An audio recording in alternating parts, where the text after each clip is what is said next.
স্বাগতম গাইস সবাইকে আমাদের নতুন আরও একটা ব্লগে। আজকে ব্লগটা স্টার্ট করছি ডাইরেক্ট হচ্ছে মেন পয়েন্টে এসে, যে পয়েন্টে মানে মাথা নষ্ট একটা পয়েন্টে। প্রথমে পয়েন্টটা দেখাই, এরপরে বাকি কথা আমি বলতেছি।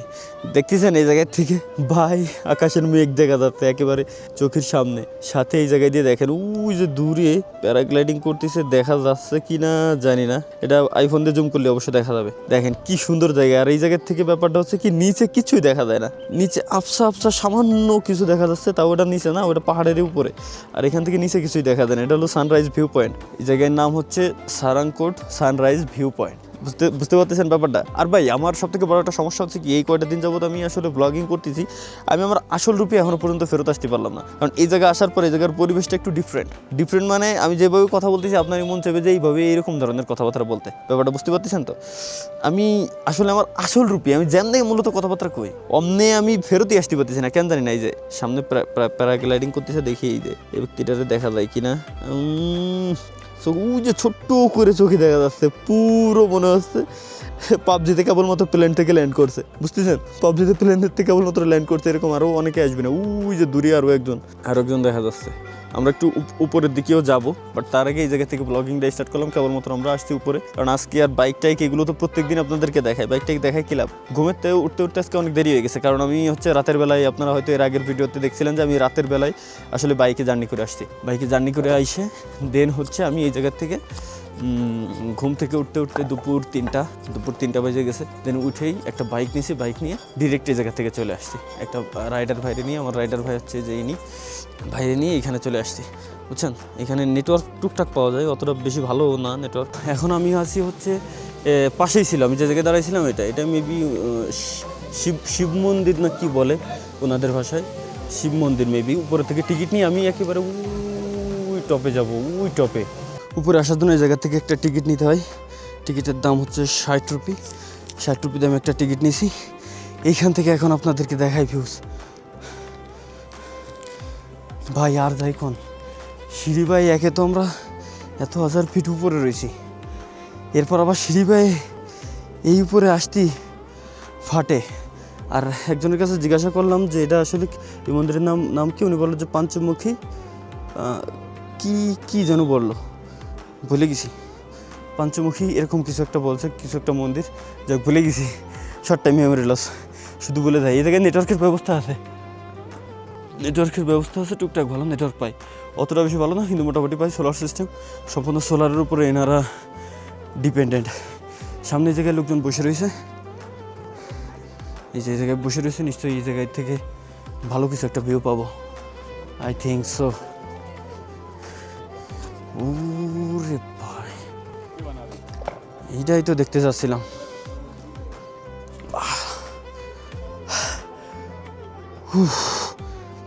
দেখেন কই আইছি, ওই যে ছোটো ছোটো পাহাড়ের উপরের ঘরবাড়ি, শহরের এই সাইডে শহরের উপরের ঘরবাড়ি, এগুলো দেখা যাচ্ছে এই জায়গা থেকে। দেখেন একই সাথে ওই যে চাঁদ, ওটা কিন্তু চাঁদ বোঝা যাচ্ছে ক্যামেরাতে, হ্যাঁ ছোট্ট করে, ওটা সূর্য না কিন্তু, ওটা সূর্যের অপোজিট সাইডে আমরা আছি এখন। ওটা হচ্ছে চাঁদ,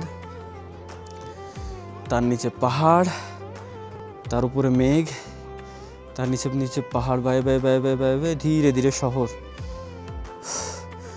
কত পরে আছি, এই সাইডের পাহাড়ের ভিউটা দেখেন পুরো ভাই জলজন্ত স্বর্গ। বুঝতে পারতেছেন ব্যাপারটা, জলজন্ত স্বর্গ। এখন হচ্ছে আমি যাচ্ছি এর থেকেও উপরে, যত উপরে ছিলাম তার থেকেও আরও উপরে, মানে আরও 5 তলা সিঁড়ি ভাই। তাহলে ব্যাপারটা বুঝতে পারতেছেন যে কত উপরে। নানান দেখাই যায় ওই জায়গায় আপনাদেরকে কত উপরে, একেবারে টপ ভিউ কেমন দেখা যায়। ও ভাই, এটা হচ্ছে একেবারে উপর থেকে, এর থেকে উপর নাই, এর থেকে উঁচু আর নাই। এই জায়গা থেকে তো আমি ছিলাম হচ্ছে এতক্ষণ এই জায়গায়, ওই জায়গার থেকে আমি আসছি এখন এই জায়গায়, এর থেকে উপরে দেখা যায় না। ওরে বাপ রে বাপ, এই জায়গার ঘরগুলো কত সুন্দর লাগতেছে দেখতে। ওই যে ছোট ছোট করে রাস্তা, এই সাইডে নতুন কাজ চলতেছে, এই সাইডে ওই যে একটা পার্কের মতো ছোট করে করা।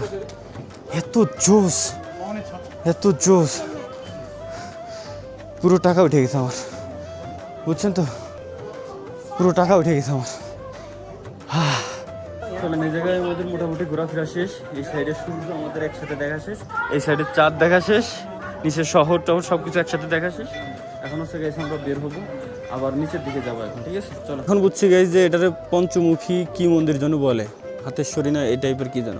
এটা হচ্ছে 5টা মুখ আছে, হাতের মুখ 1 2 3 4 5। এই জন্য হচ্ছে এই মন্দিরটাকে এই নামে ডাকা হয়।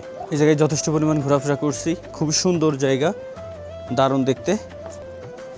এখন আমরা আবার বেরোবো, এইখান থেকে বের হয়ে যাব। আমাদের ভাই মেবি ওইখানে রয়েছে, ওনারা বলে আসছিলাম যে ভাই 20 মিনিট ম্যাক্স হচ্ছে ওইখানে দাঁড়াবো, ঠিক আছে? এখানে যথেষ্ট পরিমাণে ঠান্ডা। এবং একটা কথা আমি বলে দিই আপনাদেরকে, এইখানে যারা আসবেন এই সারাংকোটে সারাংকোট সানভিউ পয়েন্টে যারা আসবেন তাদের জন্য আপনি যে কোনো অ্যাপস থেকেই যদি বাইক বুক করেন, বাইক নিয়ে আসবেন, নাহলে ভাই টোটালি কসম খোদা কোনো ফিলই পাবেন না। বাইক নিয়ে আসবেন হচ্ছে মাস্ট, প্রথম কথা হচ্ছে এটা, ঠিক আছে? দ্বিতীয় কথা, এইখানে যারা আসবেন, আসার সময় বাইক নেন।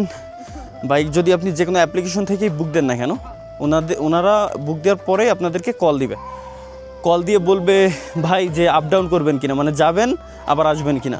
আপনি আপ ডাউনেই নেবেন, শুধু যে এখানে আসবেন ব্যাপারটা এমন হবে না, আপনি আপ ডাউনেই নেবেন। এতে করে কি হবে, এতে করে এখানে বাইক অহরহ আছে, কিন্তু সবাই আপ ডাউনের জন্য বুক করে নিয়ে আসে, নাহলে আবার যাইতে পারবেন না, একটা ঝামেলা হয়, একটা হ্যাসেল, বুঝছেন? পরে ঝামেলায় পড়ে যাবেন। এই জন্য বললাম যে আপ ডাউনের জন্য একবারে বাইক আপনি নিয়ে নেবেন। এবং একই সাথে আরও একটা প্রশ্ন, আরও একটা কথা, একটু নেগোশিয়েট করে নেবেন। কারণ এখানে যদি আপনার দাম থাকে হচ্ছে আপনার মানে যেটা থাকবে তার অর্ধেক বলবেন আপনি, এভাবে নেগোশিয়েট করে এরপরে নেবেন। কারণ অ্যাপসে যেটা দেখাবে ওই দামে কোনো দিনও এনারা যাবে না, এনারা আসবেও না, ওর থেকে অনেক বেশি দাম হবে।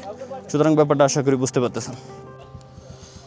তো এখন হচ্ছে এই জায়গা থেকে একটা জি ভাইজান, হ্যাঁ মিল্ক টি উইথ সুগার, ঠিক আছে ওকে। তো এই জায়গায় হচ্ছে এখন আমরা আসছি ছোট্ট একটা স্টল, এই জায়গায় চা পাওয়া যায়। আমরা একটা চা খাবো, কারণ উপরে আমি আগেও বললাম যে প্রচুর পরিমাণে ঠান্ডা। এবং সবথেকে মজার ব্যাপার হচ্ছে কি, এখান থেকে বাইরের ভিউও পাওয়া যায়, মাথা নষ্ট বাইরের আপনারা ভিউ পাবেন। আমি হালকা একটু যদি দেখাই, এরকম যাইতে অনেক রাস্তা আছে। হ্যাঁ, খুবই সুন্দর ভিউ। এই জায়গায় কিছু হ্যাঁ যাऊंगा। এই জায়গায় কিছু চাষবাস হচ্ছে, खेती कौन सी सब्जी है भाई? ये পালং শাক। ও আচ্ছা পালং শাক, এটা হচ্ছে পালং শাক। এই জায়গায় আলু চাষ করতেছে এনারা, এই জায়গায় পালং শাক, ওই জায়গায় পেঁয়াজের কালি, ওটা তো চিনি। ছোট্ট কিছু ঘর, কি শান্তি। দুনিয়াতে যদি কেউ শান্তিতে থাকে তাহলে ভাই ইনারাই আছে একমাত্র, দারুণ শান্তিতে আছে, বুঝতে পারছেন? এই জায়গায় আমরা ভিউও পাচ্ছে, খাবার দাবার পাচ্ছে, ব্যবসা বাণিজ্যও করতে পারতেছে, আর কি চাই জীবনে। কেবলমাত্র আর একটা দারুণ জিনিস জানতে পারলাম। জি ভাই, উধার সে এটা হচ্ছে ভাই কেবলমাত্র যেটা ভাই আমার জানাইলো যে এটা পাহাড়, এই যে পাহাড়টা পুরো বরফে জমে রয়েছে, এটা কিন্তু বরফে জমা পাহাড়, বুঝতে পারছেন? দেখা যাচ্ছে ওইরকম, কিন্তু বরফে সম্পূর্ণ জমে রয়েছে। চলেন হালকা একটু সামনে গিয়ে আপনাদেরকে দেখাই। এই জায়গায় এসে আমি কেবলমাত্র একটা চা নিয়েছি। 1 মিনিট ভাই, আতাও মে। ভাই রে ভাই, পুরো বরফে জমে রয়েছে। আমি কেবলমাত্র এটা বুঝতে পারছি যে আমি এতক্ষণ ভাবছিলাম যে ওটা মেঘ, পরে শুনি যে মেঘ তো উপর দিয়ে হালকা, কিন্তু এটা টোটালি বরফে জমা, পুরো বরফে জমা পাহাড়, বুঝতে পারছেন? এই পাহাড়ের উপরে কি উঠা যায় কিনা জিজ্ঞেস করতে হবে। যদি উঠা যায় তাহলে কতদিন সময় লাগতে পারে উঠতে, কি দেখি ইনফরমেশনগুলো নিয়ে দেন হচ্ছে একদিন একটু উঠে দেখবো। ভিডিওতে জানি না কত ভালো দেখতে পাচ্ছেন, কিন্তু ভাই এই যে ফিল, দেশে বসে লাখ টাকা খরচ করলেও পাবেন না ভাই। এই কয়েকটা দিনের ব্লগে আমি এরকম চুপচাপ ধীরে ধীরে কথা বলতেছিলাম কেন, এই জিনিসটা আমি ভাবতেছিলাম, ঠিক আছে? বাট পরবর্তীতে আমার খেয়াল আসলো যে এই জায়গায় আসার পর আমি 3টা ল্যাঙ্গুয়েজ একসাথে ইউজ করতেছি। মাঝে মাঝে বাংলা, বেশিরভাগ টাইমে হিন্দি, আবার মাঝে মাঝে ইংলিশ। এই 3টা ল্যাঙ্গুয়েজ একসাথে আমার ব্রেনের ভিতরে কনফ্লিক্ট করতেছে। তো এর জন্য আসলে বাংলা, আমার যে মেইন ল্যাঙ্গুয়েজ বাংলা, এই ল্যাঙ্গুয়েজটা আসলে স্লো হয়ে যাচ্ছিলো, ধীরে ধীরে কথা বেরোচ্ছিলো মুখ দিয়ে, বুঝতে পারছেন? কিন্তু ধীরে ধীরে ইউজ টু হয়ে গেছি, দীর্ঘ 3-4 দিন এই যে হয়ে গেছে, ধীরে ধীরে ইউজ টু হয়ে গেছি। এখন আর কোনো ঝামেলা হচ্ছে না, এখন এই যে আমি আমার মতো আবার কথাবার্তা বলতে পারতেছি। তাই তো এই কয়েকটা দিন ভ্লগ করার পরে আমি জাস্ট হচ্ছে চেক দিয়েছিলাম যে কী রে ভাই, আমি এমনে কেন কথা বলতেছি। আমি যখন ব্লগ বানাতে যাচ্ছি তখন এমনে কেন কথা বলি আমি, আমার ভাষা তো এমন না। আমি তো কথা কোনো দিনও আমার অডিয়েন্সের সাথে, ভাই ব্রাদারের সাথে এমনি বলি নাই, তাইলে এখন এমন হওয়ার কারণ কি? পরে যে আজকে যে রিয়েলাইজ হলো জিনিসটা আমার, যে এটা আমার ভাষার জন্য। 3টা ল্যাঙ্গুয়েজ একসাথে ইউজ করতেছি, তাইলে বলেন যে কি কোন সময় কী হবে, কনফ্লিক্ট করতেছে ব্রেনের ভিতরে। বুঝতে পারতেছেন ব্যাপারটা? ভাই রে ভাই, কত বড় ভুল কাজ করে ফেলছি আমি। আর আজকে আমরা যে জায়গায় গেছিলাম এবং আগের দিন যে জায়গায় গেছিলাম, একটু আমি ভাঙ্গাই বলি। আগের দিন আমার ভুল হয়েছিল একটা জিনিস, আমি বলছিলাম যে 2242 ফুট উপরে, কিন্তু ওটা 2242 ফুট না, 2242 মিটার বলছিল। বুঝতে পারছেন? কিন্তু আমি ভুলে স্কোয়ার ফিটের হিসাব ওই যে আমরা করি অলওয়েজ, এর জন্য ফুট বলে ফেলছিলাম আমি, কিন্তু ওটা ছিল 2242 মিটার। এবং আজকে যে জায়গায় গেছিলাম এই জায়গায় হচ্ছে 5250 ফুট উপরে, 5250 ফুট মাটি থেকে উপরে আমরা গেছিলাম। ওই জায়গায় যাওয়ার পর কানটা নিজে ধীরে ধীরে আমার ছাড়তেছে, আমি কানে খুবই কম শুনতেছি। ওই জায়গায় গেলে আপনারাও এরকম যত উপরে উঠবেন তত এরকমই শুনবেন আপনারা, ব্যাপারটা বুঝতে পারছেন? গতকালকে আমি গেছিলাম নাগারকোট আর এই যে সারাংকোট, ঠিক আছে? এই দুই জায়গার রাস্তা পাহাড় প্রায় সিমিলার টাইপের, কিন্তু এই সারাংকোটের রাস্তাটা একটু ডিফিকাল্ট, ওইটার থেকে ওইটা একটু বেশি ডিফিকাল্ট। হাই দিল একজন ভাই, থ্যাংক ইউ। তো এই জায়গায় ওই জায়গায় আপনি আলাদা লেভেলের মজা পাবেন, এই জায়গায় আপনি আলাদা লেভেলের মজা পাবেন। দুই জায়গার সিস্টেম আলাদা, ঘরবাড়ির সিস্টেম আলাদা, একটু ডিফারেন্ট। এবং ওই জায়গার ভাড়া, তারপর চলাফেরার স্টাইল টোটালি আলাদা, এই জায়গাটাও টোটালি আলাদা। মানুষ একই, কিন্তু ওই যে জায়গা বুঝে আলাদা। এই জায়গা অনেক আলাদা ভাই, অনেক আলাদা। ওই জায়গার খাবারের দাম ছিল অনেক কম, বাট এই জায়গার খাবারের দাম অনেক বেশি, অনেক বেশি বলতে একটু বেশি। বুঝতে পারছেন? আমি মেবি আজকে কোনো একটা ইন্ডিয়ান খাবার খাইছিলাম। আজকে ইন্ডিয়ান খাবারটা ছিল আপনার নান, তান্দুরি নান রুটি, সাথে মশালা পানির বা এই টাইপের কিছু একটা বলে, ওইটা দিয়ে। আমি পুরোটা খাইতে পারি না, যেহেতু ওই ধরনের খাবার খাওয়ার অভ্যাস আমার নাই। ওইটার দাম নিছে আমার থেকে 410 রুপি। এই জায়গার ঠান্ডার কথা যদি আমি আপনাদেরকে এক নজর বলি ভাই, আমি জাস্ট অ্যাক্টিং করতেছি যে আমার ঠান্ডা লাগতেছে না, অ্যাক্টিং করতেছি। কারণ আমার পাশে যে ওই যে পিছনে পাহাড়গুলো দেখতে পাচ্ছেন না, ওগুলো টোটালি বরফের পাহাড়, মাটির পাহাড় না, মাটিরই পাহাড়, কিন্তু টোটালি বরফ দিয়ে ঢাকা। তাইলে বুঝতে পারতেছেন যে ওই জায়গায় টোটাল যেহেতু বরফ, এই জায়গায় কী পরিমাণে ঠান্ডার ভিতরে রয়েছে। কিন্তু আমি আমার ব্রেনরে এই জিনিসটা বোঝাচ্ছি যে না, অতটা বেশি ঠান্ডা না। যদি ওটা আমি বুঝতে দেই তাহলে আমার ঠান্ডা লেগে যাবে, আমি সহ্য করতে পারবো না। এমনিতেই আমার সহনসীমার বাইরে এটা। দেখেন এখন কাহিনী হয়েছে কি, আমি ভুলে গেছি আমার হোটেল কোথায়। এখন এটা খুঁজে বের করার রয়ে কি, যদি আপনার কাছে অ্যাপেলের মাল্টিপল ডিভাইস থাকে তো সেই ক্ষেত্রে সবথেকে বড় সুবিধা, ফাইন্ড মাইতে যাবেন। আমার ম্যাকবুক রেখে আসছিলাম বাসায়, জাস্ট ক্লিক করলাম, ও আমার দেখাচ্ছে যে সোজা, দেখি সোজা যাইতে গেলে দেন আমি পেয়ে যাব আমার হোটেল।